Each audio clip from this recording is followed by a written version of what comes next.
And it's become an issue highlighted a lot in the media in the last few months, obviously with some tragic cases across the country.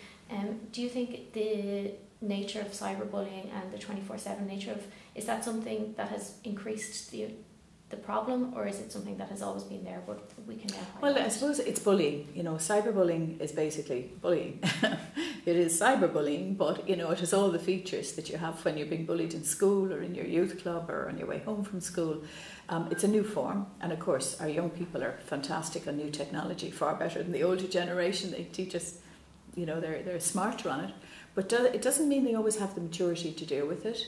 So, or the information, or the parents. I've been running some meetings with parents. Parents need to be more clued in, and the cyberbullying, I think it's serious because it's 24-hour, and it can be very insidious, but so can ordinary bullying. So I think the solutions to it are much the same.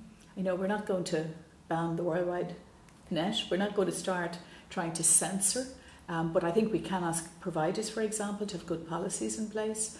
You know, when I meet with the providers, I emphasise that, and you can see what many of them have, you know, good safety policies in place.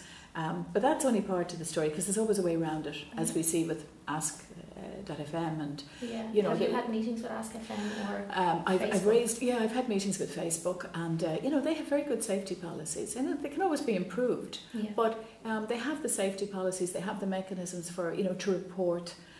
It's all online, of course, but you can report, they can take action, they do take action if there's any evidence of persistent bullying. Sometimes people say it's a bit too slow, but you know, they do have those mechanisms in place, and there is an awareness, a huge awareness in the industry. I went to an international conference in Dublin on it as well, and there was very good discussion on it. Some people say the time has come for some sort of cross-Europe legislation, but you know, you just sort of think of the technology and think, how would that work?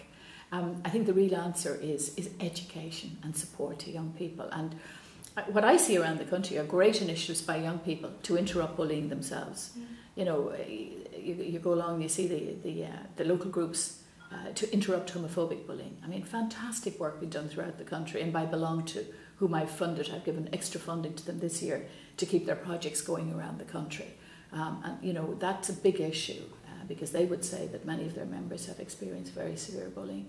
So, you know, I see young people really handling this in the Corlin and Og and Dawn and Og around the country, in the youth clubs.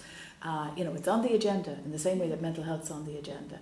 And then we've put $500,000 extra in this year for initiatives. And the schools are getting clear instructions. Many people say to me that sometimes schools are a bit ashamed to admit that there's bullying there. But look, they have to face up to it. They have to put the policies in place at board level. They have to interrupt it more than anything else.